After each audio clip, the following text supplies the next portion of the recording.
جناب Usman Buzdar chief minister Punjab اور doctor Yasmin health minister Punjab, آپ کو اور آپ کی ساری ٹیم کو میں آج خراج تحسین پیش کرتا ہوں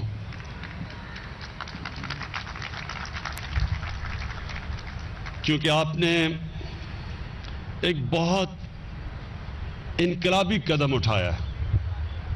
یہ اتنے بڑے فیصلے ہر کوئی نہیں کر سکتا اور نہ ہی آج تک کسی پاکستان کی حکومت نے اتنا بڑا فیصلہ کیا کہ آپ نے یہ فیصلہ کیا کہ ہر پنجاب کے خاندان کو ہیلتھ انشورنس ملے گی، 10 لاکھ روپے تک کسی بھی ہسپتال میں جا کے اپنا علاج کروا سکتے ہیں۔ کیونکہ میں جب پہلی دفعہ اسٹوڈنٹ بن کے گیا برطانیہ میں اور میں نے ایک فلاحی ریاست دیکھی پہلی دفعہ زندگی میں، کیونکہ ہمارا تو ملک کا جو آبجیکٹو ریزولوشن میں ہمارے فاؤنڈنگ فادرز نے واضح کیا ہوا تھا کہ پاکستان نے ایک اسلامی فلاحی ریاست بننا تھا، تو ہمیں تو یہاں اندازہ ہی نہیں تھا کہ فلاحی ریاست کیا ہوتی ہے۔ جب میں برطانیہ گیا تو پہلی دفعہ میں نے ایک فلاحی ریاست دیکھی، اور فلاحی ریاست وہ ہوتی ہے جو ایک عام آدمی کی بنیادی ضروریات پوری کرتی ہے، جو انکلوسیو گروتھ میں بلیو کرتی ہے، یعنی کہ وہ یہ نہیں چاہتی کہ ایک چھوٹا سا طبقہ امیر ہوتا جائے، وہ چاہتا ہے کہ سارا ملک خوشحال ہو۔ اور یہ تھی مدینہ کی ریاست میں دنیا کی تاریخ میں پہلی دفعہ جب فلاحی ریاست بنائی تھی ہماری نبی صلی اللہ علیہ وسلم نے، پہلی دفعہ ایک ریاست نے ذمہ داری لی تھی اپنی کمزور طبقے کی۔ یہ کبھی دنیا میں پہلے نہیں ہوا تھا۔ پہلے تو بادشاہ ہوتا تھا اور بادشاہ کے ارد گرد لوگ ہوتے تھے، وہ سارے امیر ہو جاتے تھے، باقی قوم نیچے رہتی تھی۔ بہت بڑا فاصلہ تھا امیر اور غریب میں۔ تو یہ پہلی دفعہ انہوں نے ایک ایسا ماڈل لے کے آئے، اور مجھے بڑے افسوس سے کہنا پڑتا ہے کہ اگر وہ ماڈل اگر آپ نے دیکھنا ہے آج، تو مجھے افسوس سے کہنا پڑتا ہے وہ مسلمان دنیا میں آپ کو نہیں نظر آئے گا۔ وہ آج آپ کو یورپ میں نظر آئے گا۔ سب سے بہترین اس کی اگر آپ نے مثال دیکھنی ہے تو وہ اسکینڈینیویا میں ہے، ڈنمارک، ناروے، سویڈن۔ سب سے اگر آپ نے قریب کسی ریاست کو دیکھنا ہے وہی مدینہ کی ریاست کے قریب، تو وہ آپ اس اسکینڈینیوین ممالک کو دیکھیں گے جدھر ریاست نے پوری ذمہ داری لی اپنے کمزور طبقے کی۔ کبھی آپ کو موقع ملے، میں تو بڑی دفعہ گیا ہوں وہاں جو پاکستانی رہتے ہیں، کبھی آپ ان سے پوچھیں کہ فلاحی ریاست کیا ہوتی ہے، وہ آپ کو بتائیں گے کہ کیسے ایک ریاست میں رحم ہوتا ہے، احساس ہوتا ہے ایک کمزور طبقے کا۔ اور یہ اللہ کا وعدہ ہے۔ جب اللہ ہمیں حکم کرتا ہے کہ نبی صلی اللہ علیہ وسلم کے راستے پہ چلو، شریعت پہ چلو، تو وہ اللہ ہمارے بھلے کے لیے وعدہ کرتا ہے کہ جب تم ان کے راستے پہ چلو گے تو اللہ کی نعمتیں آئیں گی تمہیں۔ نماز میں آپ صرف ایک چیز مانگتے ہیں کہ اللہ مجھے ان کے راستے پہ لگا جن کو تو نے نعمتیں بخشی۔ وہ کس کا راستہ تھا؟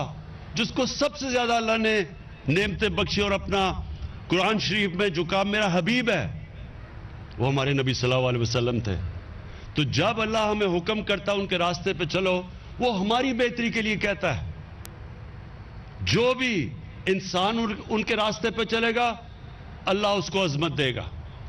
جو قوم مدینہ کی ریاست جو ان کی سنت ہے اس پہ چلے گی، وہ قوم اٹھ جائے گی۔ تو آج اگر آپ اسکینڈینیویا میں دیکھیں گے تو ان کے پاس کوئی اتنے وسائل نہیں ہیں، میں آپ کو یقین سے کہتا ہوں کہ پاکستان میں زیادہ وسائل ہیں سارے اسکینڈینیوین ممالک سے، لیکن وہاں خوشحالی دیکھیں، ترستے ہیں ہمارے بیچارے پاکستان کے لوگ کہ کہیں ہمیں ویزا مل جائے اور ہم وہاں چلے جائیں۔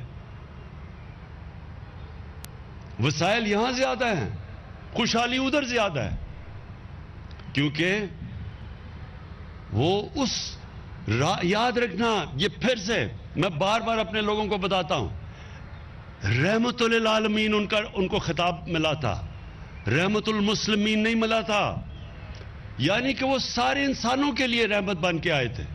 تو جو ان کے قدموں پہ چلے گا، چاہے وہ مسلمان ہو یا نہ ہو، اس نے اوپر چلے جانا ہے۔ تو اس لیے آج وہاں خوشحالی ہے، اور مجھے افسوس سے کہنا پڑتا ہے کہ دنیا کی تاریخ کا واحد ملک جو اسلام کے نام پہ بنا تھا، جس کا نعرہ تھا کہ پاکستان کا مطلب کیا، لا الہ الا اللہ، وہ نعرہ تو لگاتے رہے ہیں ہم۔ سب سے زیادہ دنیا میں تو جب بھی مکہ یا مدینہ گیا ہوں، سب سے زیادہ پاکستانی ملتے ہیں آپ کو۔ یا ہم سب سے زیادہ روزے بھی رکھتے ہیں، سب سے زیادہ یہ نمازیں بھی پڑھی جاتی ہیں۔ ہماری تبلیغی جماعت دیکھیں کہ اللہ کی راہ میں لوگوں کو لانے کے لیے کتنی بڑی تبلیغی جماعت ہے، بڑے بڑے اجتماع ہوتے ہیں، لیکن ہم اس راستے پر کبھی نہیں چلے جس کے اوپر ہمیں حکم ہے۔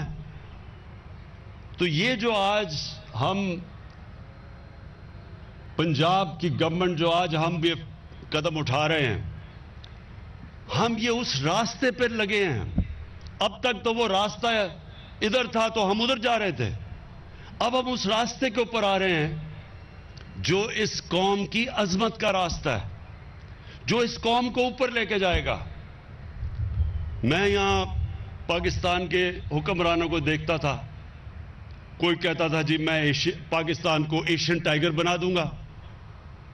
ایشین ٹائیگر کیا مقابلہ کر سکتا ہے جو مدینہ کی ریاست کہ جو ایک قوم کھڑی ہوئی تھی جسے دنیا کی امامت کی تھی؟ ایشین ٹائیگر تو کوئی چیز ہی نہیں اس کے سامنے۔ ہم اس راستے پہ جانا چاہتے ہیں جس کے لیے پاکستان بنا تھا۔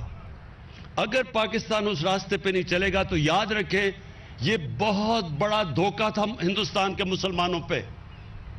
ان بیچارے لوگوں نے وہاں جن کو پتا تھا کہ وہ پاکستان میں نہیں آئیں گے، انہوں نے بھی پاکستان کے لیے ووٹ ڈالی تھی۔ وہ سارے دعا کرتے تھے پاکستان کے لیے، اور وہ اس لیے کرتے تھے کیونکہ انہوں نے علامہ اقبال نے جو مسلمانوں کو، ہندوستان کے مسلمانوں کو جو خواب دی تھا کہ ہم ایک مثالی اسلامی ریاست بنائیں گے، انہوں نے اس کے لیے ووٹ ڈالی تھی۔ اور ہم نے اس سے تقریروں میں تو بڑا نام لیا ہم نے اسلام کا اور اس ریاست کا، لیکن عملی طور پہ ہمارا کوئی تعلق ہی نہیں اس ریاست سے جو اس کو بننا چاہیے تھا۔ تو یہ جو 3 کروڑ خاندانوں کو تقریباً 400 ارب روپیہ اس کا وہ خرچ کر کے ہیلتھ انشورنس جو ملے گی، میں یہ اس لیے بار بار آپ کو خراج تحسین پیش کرتا ہوں، عثمان بزدار آپ کو اور ڈاکٹر یاسمین آپ کو اور آپ کے ساری ٹیم کو، کہ یہ انشاءاللہ یہ وقت بتائے گا کہ آپ نے یہ وہ کام کیا ہے کہ یہ میٹرو ٹرین اور اورنج ٹرینوں کے اوپر جتنے مرضی اتنے پیسے خرچ کر دیتے ہیں، وہ وقت بتائے گا کہ وہ کتنا فائدہ پہنچائے گی۔ پیسہ تقریباً اتنا ہی ہے، اور یہ اس ملک کو کدھر لے کے جائے گا جو آج آپ نے قدم اٹھایا۔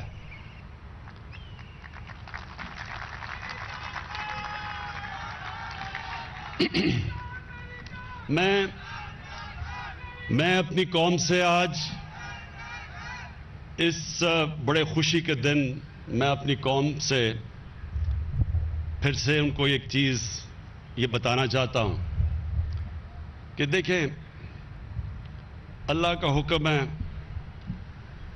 قرآن میں، کیونکہ ہم سارے مسلمان قرآن میں مانتے ہیں کہ رحمت للعالمین کے راستے پہ چلو، اور پھر سے میں یہ کہتا ہوں کہ وہ حکم اللہ نے ہماری بہتری کے لیے دیا ہے۔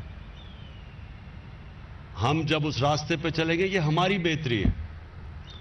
کبھی اللہ ہمیں یہ نہیں کہتا کہ ان کی منزل پہ چلو، کیونکہ ہم ان کی منزل پہ تو نہیں پہنچ سکتے، لیکن ہمیں راستہ دیا ہے کہ وہ جو راستہ ہے اسی کے اندر انسان بڑا انسان بن جاتا ہے، اسی راستے پہ قوم اٹھ جاتی ہے۔ تو میں ایک تو ہیلتھ کارڈ اور پھر سے 400 ارب روپیہ کا یہ جو ہیلتھ انشورنس آپ نے 3 کروڑ خاندانوں کو آج مارچ تک پوری سب کو مل جائے گی، پہلے تو یہ اس ملک کی تاریخ کا سب سے بڑا قدم ہے فلاحی ریاست کی طرف۔ اور اس کے بعد جو ہمارا دوسرا ہے کہ ایک آدمی کی بنیادی ضروریات کیا ہے؟ سب سے بڑا برے وقت پہ گھر میں اگر کوئی بیمار ہو تو اس کے پاس یہ اس کو فکر نہ ہو کہ میرے گھر میں ماں باپ یا میرے بچوں کا علاج اس لیے نہیں ہو سکتا کہ ہمارے پاس پیسہ نہیں ہے۔ تو سب سے پہلے تو ہیلتھ، اور اس سے دوسری چیز کیا ہوگی کہ پاکستان میں ایک پورا ہیلتھ سٹرکچر بن جائے گا۔ ہیلتھ سٹرکچر کیوں بن جائے گا؟ کیونکہ ابھی تک حکومت کو پیسے خرچ کر کے ہاسپٹل بنانے پڑتے ہیں۔ ابھی عثمان نے آپ کو بتایا سی ایم نے کہ کتنے زیادہ انہوں نے پیسے خرچ کیے، کبھی پاکستان کی تاریخ میں کسی صوبے نے اتنے پیسے نہیں خرچ کیے ہاسپٹلز بنانے کے لیے۔ لیکن اب آپ کو ہاسپٹل، گورنمنٹ کو پیسہ نہیں لگانا پڑے گا ہاسپٹل بنانے کے لیے، اب لوگ خود آ کے پرائیویٹ سیکٹر ہاسپٹل بنائے گا۔ ہمارا کام ہے پرائیویٹ سیکٹر کی مدد کرنا، ان کی سستے داموں پہ ان کو زمین دینا، ان کی جتنی بھی اکوپمنٹ پاکستان میں نہیں بنتی ڈیوٹی فری باہر سے آنے دینا، ان کو انسینٹیوز دینا کہ وہ اپنے ہاسپٹل بنا سکیں۔ اور ان علاقوں میں اب جدھر کبھی ہمارے، مجھے افسوس سے کہنا پڑتا ہے کہ ہمارے وہ جو ڈاکٹرز جو گورنمنٹ ہاسپٹل میں کام کرتے ہیں وہ نہیں جاتے تھے دور دراز علاقوں میں، وہ خالی پڑے ہوتے تھے ہمارے ڈسٹرکٹ ہاسپٹلز۔ اب جو ڈسٹرکٹ ہاسپٹلز جدھر گورنمنٹ کے ڈاکٹرز نہیں جائیں گے لیکن وہاں اگر پرائیویٹ سیکٹر آ گیا تو ہم بند کر دیں گے۔ اگر ہم کیوں پیسہ اس پہ خرچ کریں کہ اگر وہاں ڈاکٹرز ہی نہیں جا رہے، ہم پرائیویٹ سیکٹر کو وہ دیں گے، کیونکہ ہمارا تو مقصد یہ ہے کہ ہر پاکستان کے دور دراز علاقے میں ایک عام آدمی کو علاج ملے، تو اس کو تو مفت علاج ملے گا ہیلتھ کارڈ سے۔ تو اس لیے سب سے بڑا فائدہ یہ ہوگا کہ ایک نیٹ ورک ہمارا پھیل جائے گا ہاسپٹلز کا سارے پاکستان میں، جو اب تک ہم نہیں کر سکے۔ اور پھر دوسری ضرورت لوگوں کی اپنے سر پہ چھت ہوتی ہے۔ یہ بھی آپ کو بتاؤں کہ یہ بھی بڑا خاموشی سے انقلاب آ رہا ہے۔ پہلی دفعہ پاکستان کی تاریخ میں ہم نے بینکوں سے کم آمدن والے لوگوں کے لیے قرضوں کا بندوبست کیا، اور ہمیں بڑا مشکل لگی، قانون ہمیں مدد کرنی پڑی بینکس کی۔ فور کلوجر لا ایک قانون تھا، اس کے جب تک وہ پاس نہیں ہوتا تھا بینکس قرضے نہیں دیتے تھے، تو وہ ہم نے، اور پھر رکاوٹیں جو تھی ان کو ہم نے دور کیا، انسینٹیوائز کیا۔ آج مجھے خوشی یہ ہے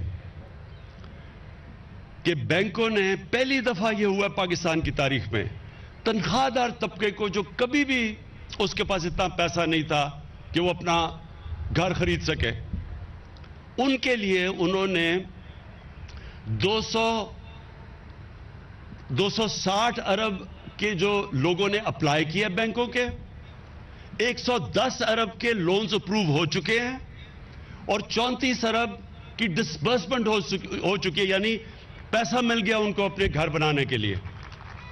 اور یہ ابھی شروع ہوا ہے، انشاءاللہ آپ دیکھتے رہیں گے کہ اب ایکسپینڈ ہوتا جائے گا۔ اس کے بعد ہم نے نچلے طبقے، کامیاب پاکستان میں 20 لاکھ نچلے طبقے کے جو خاندان ہیں، 20 لاکھ، ان کو ہم نے سود کے بغیر قرضے دیے ہیں، اخوت کے ذریعے، کہ وہ اپنے سود کے بغیر 27 لاکھ تک قرضہ کہ وہ اپنا گھر بنا سکیں جو غریب طبقہ ہے۔ وہ بھی ہمارا ایک پروگرام شروع ہو چکا ہے۔ اور پھر ہم نے احساس کے نیچے جو احساس راشن ہے، اس میں ہم نے آدھی اپنی آبادی کو 54% پاکستان کے گھرانوں کو ہم راشن دے رہے ہیں کہ آٹا، گھی اور دالیں جو عام آدمی استعمال کرتا ہے، وہ جب بھی لینے جائیں 30% ان کو کم ان کو سبسڈی دی جائے گی ان 3 چیزوں کے اوپر، آٹا، دال اور گھی کے لیے۔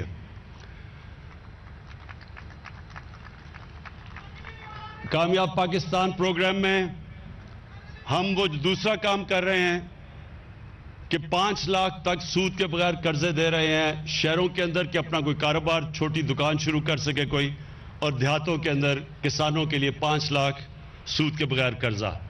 اس سارا کا مقصد کیا ہے کہ اس راستے پہ ہم لگیں، وہ جو ہمیں مدینہ کی ریاست میں دکھایا گیا تھا کہ اپنی اس ملک کی جب ڈیولپمنٹ ہو وہ باٹمز اپ ہو، یعنی نیچے سے اوپر آئے، بجائے اس کے کہ جو اب تک ہوتا رہا کہ امیر امیر ہوتا گیا اور نچلا طبقہ غریب ہوتا گیا۔ اور میں آج بڑا خوش ہوں کہ یہ جو پنجاب نے جس طرح دلیری سے یہ آج لانچ کیا ہے، اس میں ہمیں ضرور مشکلات آئیں گی کیونکہ پہلی دفعہ اتنا بڑا پروگرام ہو رہا ہے، لیکن ہم نے پورا تیاری کی ہوئی ہے، کمیٹی جو مسلسل دیکھتا رہے گا کس طرح کے پرابلمز آئیں، اور انشاءاللہ ہم سارے حل کرتے رہیں گے۔ اور پھر سے مارچ تک سارے پنجاب کے گھرانوں کو ہیلتھ کارڈ مل چکے گا، پختونخوا میں سارے گھرانوں کو ہیلتھ کارڈ مل چکا ہے، اب بلوچستان میں، آزاد کشمیر میں اور گلگت بلتستان میں جدھر ہمارے گورنمنٹس ہیں، سب کو ہم نے ہر خاندان کو ہیلتھ کارڈ پہنچا رہے ہیں۔ شکریہ۔ لاہور میں وزیر اعظم پاکستان عمران خان تقریب سے خطاب کر رہے تھے، کہتے ہیں نجی شعبہ اب خود ہسپتال بنائے گا۔ وزیر اعظم پاکستان نے کہا پورے پاکستان میں ہسپتالوں کا جال بچھ جائے گا۔